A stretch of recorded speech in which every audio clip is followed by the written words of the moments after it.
No sirens, no collapsing skyline, no enemy armies at the border. Canada does not look like a country on the edge of destruction. It looks calm, polite, prosperous, the kind of nation history books describe as sensible, reasonable, safe. And that is precisely the problem, because some civilizations do not fall by force. They drift, quietly, respectably, step by step, convinced that nothing truly bad can happen to people who follow the rules. Canada is not running toward catastrophe. It is walking, slowly, carefully, almost apologetically, like a penguin crossing thinning ice, trusting that the surface beneath its feet will hold, because it always has before.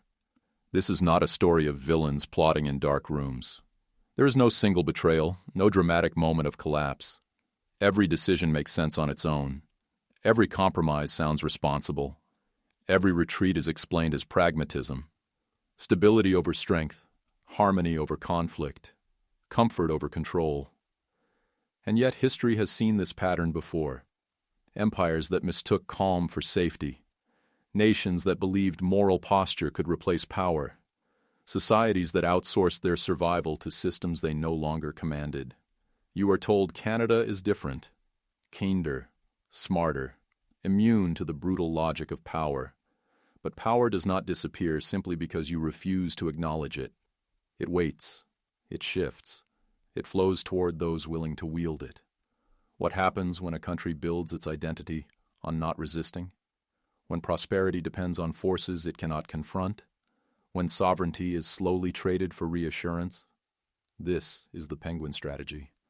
And once you see it, you cannot unsee where it leads. Canada did not stumble into this role by accident. It was carefully shaped, polished, and celebrated. From the very beginning, the country learned that survival did not come from dominance, but from proximity. Standing close to giants, speaking softly, never appearing threatening, never appearing ambitious. In the long shadow of empires, Canada mastered the art of being agreeable. Not the conqueror, not the rebel, the mediator, the nation that listened, negotiated, reassured. While others carried the burden of empire, Canada carried the language of virtue. Peacekeeping instead of war fighting. Multilateralism instead of raw leverage. Rules instead of retaliation. And for a long time, it worked. The world rewarded this posture. Stability flowed in. Trade expanded. Borders felt permanent. History, it seemed, had slowed down. Canada became wealthy without becoming dangerous, influential without being feared. A country that believed it had found a loophole in the brutal grammar of geopolitics.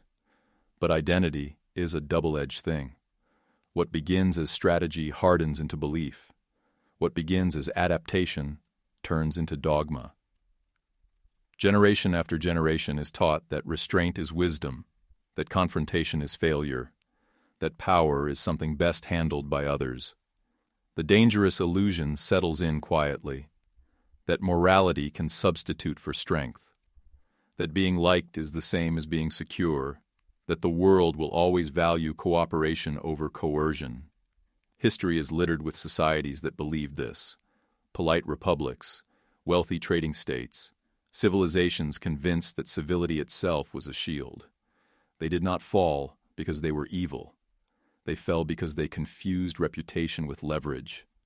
Canada's story at this stage still looks like success, but beneath the calm surface, something subtle is forming.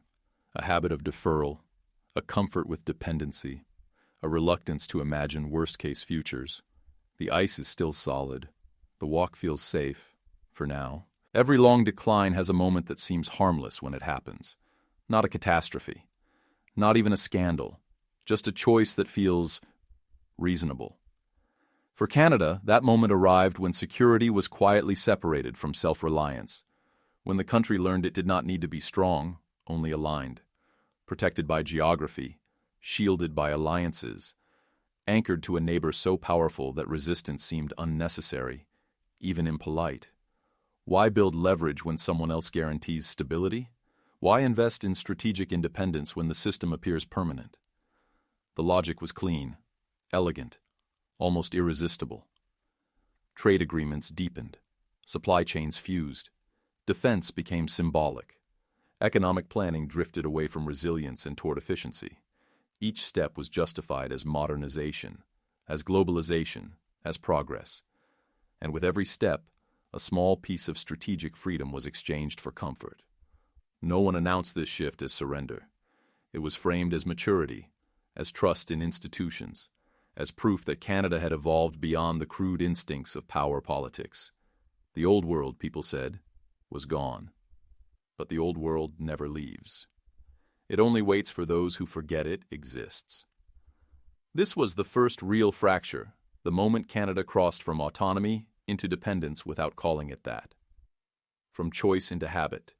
From capability into assumption. The country did not lose control overnight. It simply stopped practicing it. And like a muscle unused, it began to weaken. The penguin kept walking. The ice still held. And the silence made the decision feel permanent. Prosperity can be the most effective sedative history has ever invented. As Canada moved deeper into this new arrangement, the numbers looked reassuring. Cities expanded. Asset prices soared. Balance sheets grew fat and confident. From the outside, it appeared as though the strategy had worked flawlessly. No empire, no wars, just growth, stability, and the soft hum of a comfortable society. But beneath the surface, the structure was changing. Canada was no longer building power. It was renting it. Wealth flowed not from innovation or strategic production, but from extraction and intermediation. Raw materials left the country. Finished value returned, if it returned at all. Decision-making drifted outward, embedded in trade frameworks, financial markets, and foreign capital expectations. The economy became impressive to look at, but fragile to touch.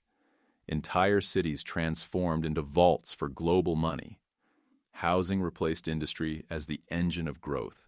Debt quietly substituted for productivity. And because nothing collapsed, because nothing burned, the transformation felt natural, even virtuous.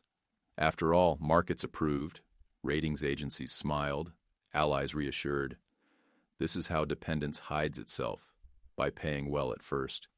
Canada was richer than ever, yet strangely hollow. More connected, yet less in control.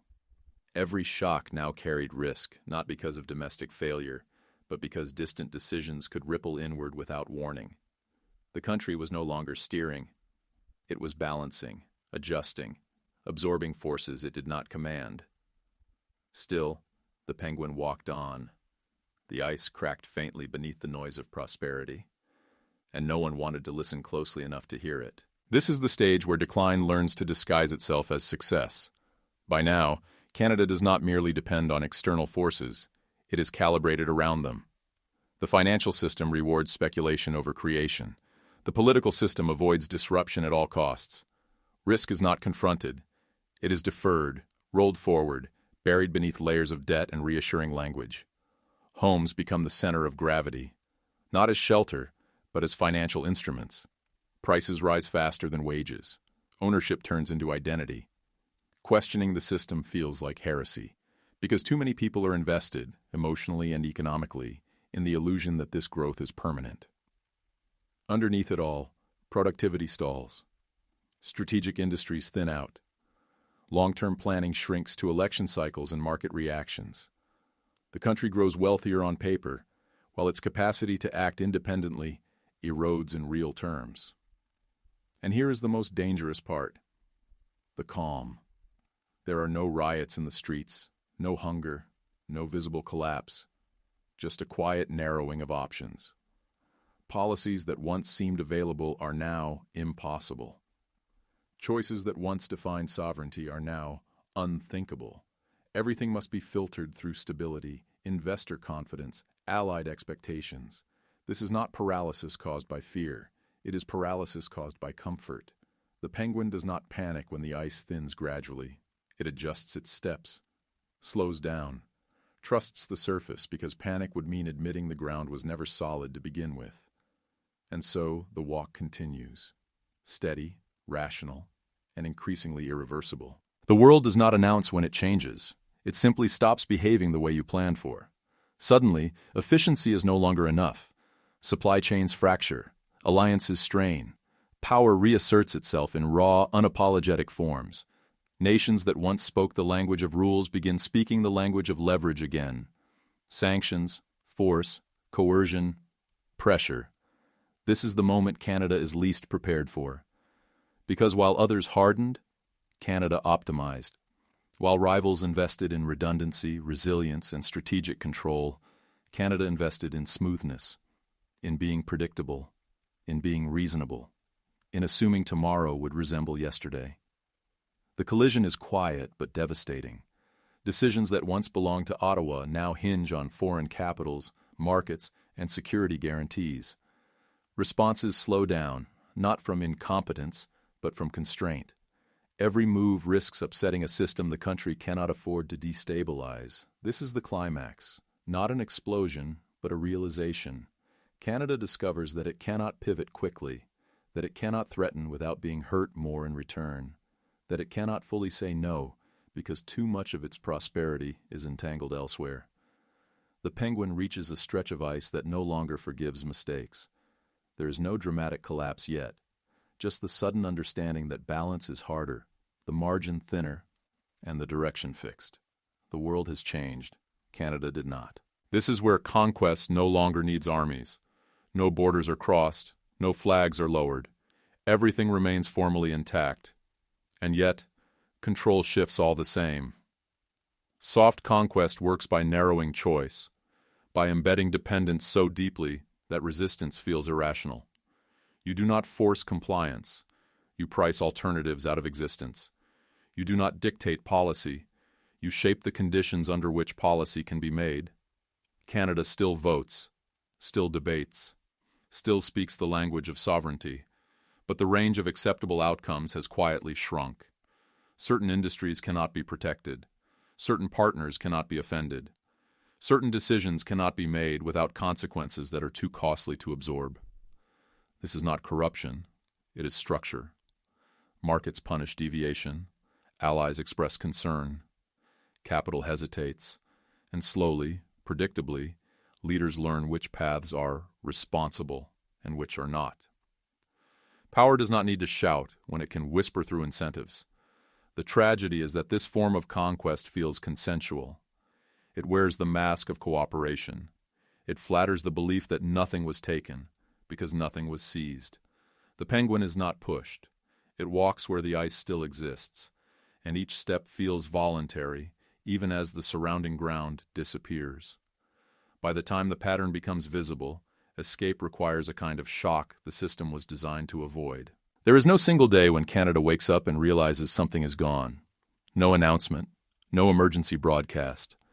Loss at this stage is not dramatic enough to notice all at once. It appears instead as delay, as hesitation, as the strange feeling that every solution arrives pre-compromised. Infrastructure decays while debates stretch on. Strategic projects stall under legal, financial, and political friction. Public trust thins, not because people are angry, but because nothing ever truly changes. The system still functions, just not decisively, not boldly, not on its own terms. Society begins to fragment in quiet ways. Younger generations sense the narrowing future. Older ones defend the structures that protected their prosperity. Everyone feels the pressure, but no one agrees on the source. The story of stability starts to sound like an excuse rather than a promise. This is the catastrophe without spectacle. A nation that cannot adapt quickly enough in a fast world does not collapse. It lags. It becomes reactive instead of strategic. Policies are shaped by fear of disruption rather than vision. The margin for error vanishes, and with it, the ability to take risks that once built nations. The Penguin finally senses the cold water nearby, but turning back would require crossing ice that has already melted. Standing still feels safer than choosing a direction, and so it waits, balanced on ground that grows thinner by the moment. History rarely ends with explosions. More often, it ends with recognition. The realization comes late, and it comes quietly, that the path was chosen long ago, that every careful step, every reasonable compromise, every decision made to avoid conflict added up to a destination no one intended to reach. The Penguin strategy was never about weakness. It was about trust. Trust that the ice would hold because it always had. Trust that systems would remain fair, that protectors would remain benevolent, that the world would continue to reward restraint. But history does not reward restraint. It tolerates it, until conditions change.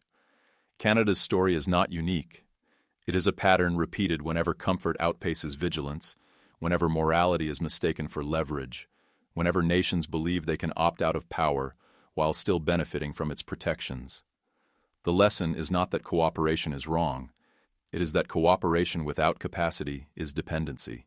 Stability without strength is fragility, and peace without preparedness is borrowed time. This is not only Canada's warning. It belongs to every society that believes decline must look dramatic to be real. To every country convinced that politeness can substitute for power in a world that has never played by polite rules. The penguin does not die because it is foolish. It dies because it trusted a landscape that was already changing beneath its feet, and history, as always, is watching to see who walks next.